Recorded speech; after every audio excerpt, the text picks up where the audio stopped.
doing in the summer to get ready for today, and then we'll open up for questions about camp. I would say I've enjoyed this team this summer. I think they've had a great mindset as far as how they approach it every day. As far as just coming to work, coming to get better. I think we're a connected team, a team that's together, a team that's going in the right direction, pulling in the same direction, which is important. We've got some battles here that begin today. They've obviously been through the summer as far as determining who's going to be the starting quarterback. Obviously is the most important one. We've got a battle there. We've got to solidify our offensive line. We've got a lot of some guys that we brought in that are fighting for some spots there. Who's going to be that 5, 6, 7 that determines that? And then I think receiver-wise, who's going to end up being, receiver 1, receiver 2 is the guys that you can count on. There, we got to solidify that, getting some guys back off injury. Those are the keys to me for this camp on the offensive side of the ball. Special teams wise, we got to determine who our kicker is going to be. I think we feel pretty settled at our punter. But who's going to win the kickoff, whether it's a kickoff or field goal job. And then defensively, I think we got a lot of depth. I think we have a chance defensively to be really, really good. I think we can be. I think we have the tools in place to be a dominant defense if we can approach practice and mentality every single day to be that. I think we have a lot of good pieces from a depth standpoint, probably the deepest that we've been on that side of the ball in a lot of areas there. So I'm excited about the opportunity the defense has, and so really looking forward to coaching this team. I think our staff is as well. Their attitudes have been tremendous, and if we can keep that same attitude, keep that same togetherness, excited about what this team can accomplish this year. Do you guys want to put mics up? Yeah. You mind your slide? Thank you. How we doing? Coach, you mentioned how connected this group is. This time last year, what makes them different or more connected than they were this time last year? I think one is just they enjoy being around each other. I think two, that there's a camaraderie that we're in this together. Not looking where they're going or where they've been or what's down the road. Really just enjoying the opportunity of being here. That's shown up. They've spent more time together off the field and more time in the building, and that's contagious when you got guys that want to be around, want to be in the building, want to get better. Other people want to do that, and so there's been a good just a sense of gratitude of what they have, and so that I think anytime you have that attitude there, not an entitlement attitude of gratitude, I think good things happen, and that parlays hopefully into a lot of success, and so that's to me has been, at least up to this point, has been the difference. Now, obviously, depth charts start coming out and all that, so there's going to be some challenges there, right? Everybody feels great right now, but I think this team up to this point is built the right way. Of the guys in the quarterback room, how will you evaluate that battle? When do you hope to kind of have it nailed down? I think the first 9 practices, practice 9 will be a scrimmage. For the first 9, we got 5 guys there, battling for a job, or 5 guys that have the opportunity to battle for a job. We'll narrow that down to, after that 9 to 3, and then after that next week, we'll hope to have who the starter is going into the first week of school. I think regardless of who it is, does the team play hard for them, or does the team care about them? I think that's first and foremost, and I think any of those quarterbacks that are there, I think if you ask any of their teammates, they care about their teammates. They've shown that, and so I feel confident in whoever wins the job, that they're going to play hard for that guy because of their attitude. As far as playing wise, we got to take care of the ball, value the ball, and so whoever wins that job has got to value the football, take care of it, because I do think, as I said, I think we've got good personnel.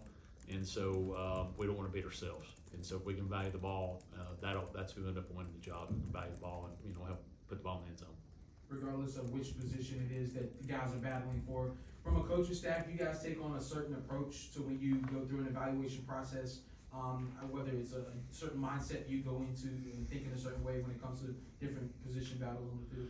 Yeah, I think first and foremost is just consistency of it, right? Like everybody that's here, there's a talent. They've got the talent. They can do it, but can they do it consistently? And that's been one of the things that we really challenge the guys on this summer is just our best is really, really good. But when we're not given that, we can not be very good at all. And so we've really been challenging the guys on just consistently giving their best, no matter how they feel, no matter the circumstances. And so we're gonna play the guys that have earned the right to play. And what I mean by that is now in today's world, everybody's getting paid, everybody's this or that. It doesn't matter. We could care less. We're gonna play who earns the opportunity to play. How do you earn that opportunity? By being consistent, by doing the extra stuff. And so that's why it's important to have guys in the building. That means they're putting extra time in to figure out little things. And so we're gonna value those guys that do the extra effort more so than any of the other stuff. But I do think, especially on the defensive side, I think we got a lot of depth. So I'm excited about the competitions over there. And then we just need some guys offensively. Maybe they've done it at other places. They've not done it here. We need them to do it here. If that makes sense. You mentioned the 5 quarterbacks battling for the first night practices. Do you foresee equal reps for those guys? How do you divvy that up and divide that? Now it won't be equal reps. We're gonna base those reps based off of what's happened through the summer. The summer's been part of that. They do a lot of stuff on their own, and we're able to do some certain things with them. And so we've kept track of different things that we can't keep track of. So we have an idea of how those reps are gonna be. They won't be equal for all 5. 3 of them will get similar, and then the other 2 maybe not as much. So you got to make the most of those reps you get. More importantly, you got to make the most of the reps that you're not getting and what you're observing. And then they'll all be put, in certain situations throughout practice. And then, you have an idea as a coach based off of what you saw through spring and what you saw through the summer, what it looks like as far as maybe not one, but who's those 2, 3 that really have shown they can handle it. And then you go through it and then you narrow it down from there. But it won't be equal reps for all 5. You can't do that. 3 will get close to equal through the first 9. 4 to 5 won't. They'll get some, and then after that, you have to really focus on your top 2 to get them ready for the season and who's going to win the job. When you mentioned the offensive position groups, I didn't hear running back in there. Do you feel pretty good about what you have in that room in light of losing a guy like Quentin Cooley and just talk a little bit about that room? I do think there's some good talent there. That's probably just an omission by me. That's a good word I use. Right? There's probably just an omission by me. But I think there's some good players there. I think the challenge is with that group, because of the backs that we've had previously, most of them hadn't had a chance to really do a lot. And so whether we brought some guys in or we've had, Caden Wibbs is a redshirt freshman who we think has a chance to be a really, really good player. He's just not played. And so I do think we have some good players, just not a lot of experience. And so the challenge with that group is gaining the experience while we're playing. Can they keep, if they have a bad moment, can they overlook that bad moment because they don't have the experience necessary to? That's going to be the challenge with that group. But I do think there's some good players there. Julian Gray is a full-time running back for us now, and so add him in there. So again, though, he didn't have a lot of experience at running back. He's got experience, but all so. Once they gain that through fall camp and doing some of the things, I feel like we have a chance to have a good running back group. Kind of off that a little bit, in the run game, you have some pieces you're replacing on the offensive line, like 2.5 starters back from last year. You look at the run game, are you more worried about the running back situation, the offensive line? Which group do you want to get up to speed faster in that chain? I think it's about both, because they're like piano keys, right? The offensive line is the white ones and the running backs are the black ones, right? They all need to be doing well for us to be successful. We have some experience at offensive line more so than we have at running back. So I'm hoping that the O-line can come along quicker, because if they can come along quicker, then that allows those running backs and maybe some of the experience to feel more confident because we're playing better up front, right? So ideally, I would love to say, hey, the offensive line is clicking, the experience we have, and the guys that we brought in and played at other places, that chemistry happens quickly, and so now they're playing at a high level, and those running backs have more confidence because we're being able to really block people up front, and so I think that goes hand in hand a little bit, if that makes sense. But I like the group that we have up front. We just gotta find what those pieces, where they go, and then we're going to be counting on some guys that just got here in the summer.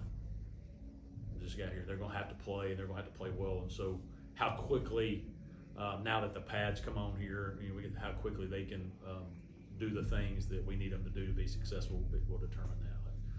Because in the summer you can't do that stuff, so they look great in shorts, right? But we'll see what happens with the pads. What is the tentative plan for Vaughn Blue and Darius Copeland, those two guys specifically? Darius is coming off his injury, so Darius is going to be limited through camp to keep his health as best as possible. Darius is a receiver that we've tried to play a little bit of a hybrid position, and so he'll probably focus solely on receiver until we can just hopefully that he's completely healthy. We got a plan to get him there. Vaughn, we're hoping that can be a breakout as far as he's got the ability to be dynamic in a lot of ways, and so we just got to get him to that point. Got to keep him healthy as well. Vaughn plays the game so hard, he'll run into a wild accident and hurt himself. That's just because he's just constantly, he's a high focus guy, and so I think Vaughn has a chance to have a really, really good year. And being a combo back for us, a guy that can do it inside and out. That's the plan for him this year. So A and B for him. That's the plan, yeah. What about defensive line? Got hit there a little bit in the spring portal. How do you feel about that group day one of camp? I think it's got a chance to be the deepest D line we've had.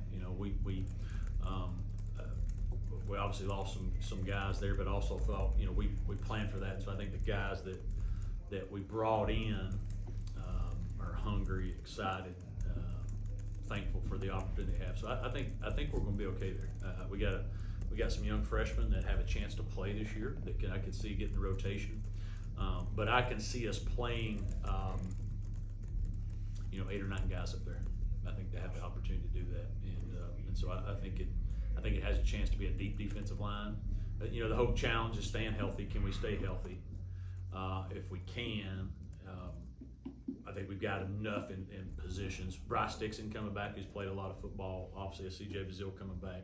So you got some guys that played a lot of football, and you combine them with the guys that we brought in that played some other places. If they're healthy, it's a talented group. Just going back from that linebacker, you have Joseph Carterback, who's a big piece for you last year. But aside from that, a lot of unknowns, kind of like at running back. You have Aiden Vaughn and Ethan Crisp, some guys get there. But are you counting on Deuce Spurlock and Michael Pollard to be huge for you, kind of coming in early? Counting on some guys that weren't here last year. Yeah, I think they have to play. And they'll play a lot, depending on what they earn. I think obviously Joe is the staple there. Joe's played a lot of football, and so you feel really confident on what Joe can do. I think Aiden Vaughn, if Aiden Vaughn's healthy through spring, y'all be talking a lot about Aiden Vaughn right now. Aiden Vaughn's a really good football player. He had an injury in the spring, so he wasn't able to go through, but everybody in our building feels really confident about Aiden, what he can do.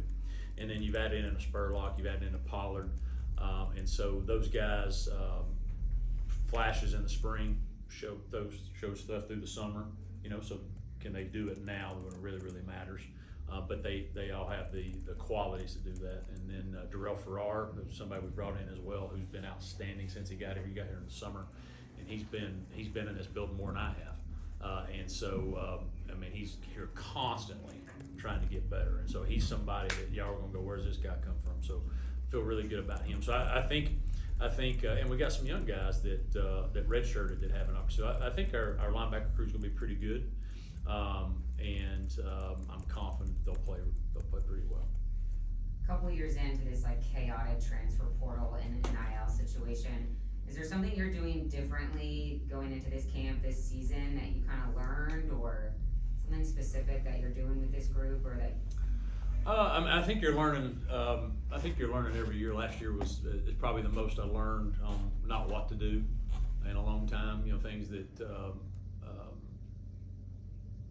As you're learning the new landscape and okay, I think this will work. And what I did learn is you can't let it take your joy, and you can't let it be personal. I did learn that through that. A lot of things I took personal, and so from my standpoint, when maybe I don't have my joy, then that comes down to the rest of the team, right? And so I learned that the hard way. And so no matter what we go through with challenges that it faces, at the end of the day, again, you got to enjoy as a coach. You got to enjoy what you're doing. You got to enjoy who you're doing it with. And so I did learn that through that. And then two, you grow from things that you tried and it didn't work, and why didn't they work? And so, or what did I allow that I shouldn't have allowed? So you look back on that. And so some of the things that we did in this off season were things that I needed to improve, and I didn't do a good enough job last year on, with that crew. And so you look back, you plug, hey, what can we do differently, or what can we do to make sure to try to protect your culture as much as possible, right? And so I wouldn't say that we didn't have complete wholesale changes. We didn't. I believe I did a better job of understanding things that we needed to protect more, and so we did. I think we did a good job, and coaches did a good job of that this offseason. But I also think there's a group of players that crave what we have as well. I think that goes hand in hand sometimes too. You gotta have people that are rolling the same way. Time for one more, coach. How much more have you relied on returning players, particularly players that have already been leaders or demonstrated those capabilities, to help gel guys, especially now that we're at fall camp? Yeah, I think that's got to be a big part of it, right? You got to have guys that have been here 3 years with us. Now 3 years. You got to have guys that value what you're doing, value being here, and you got to rely on them to say, hey, this is the standard. We're not dropping below it. We're always going to raise it, and they got to be willing to speak up. And I think more than anything that I've seen, we have guys that are willing to do that, but also have guys that are willing to listen. It's one thing to be able to do it, but if you don't listen to them, it doesn't matter. And so, but I do think the guys that have come in, I think the guys that were younger, they've been more willing to listen, more willing to be part of, hey, this is how we're going to do things. And that's been I think the funnest part for coaches being around is we do have a group of young men that are excited about what we're doing, excited about the opportunity they have, and they're willing to jump in with both feet instead of, why are we doing this? And so, I had a lot of whys this year, which has been nice as a coach. All right, coach, thank you for your time. Thank you.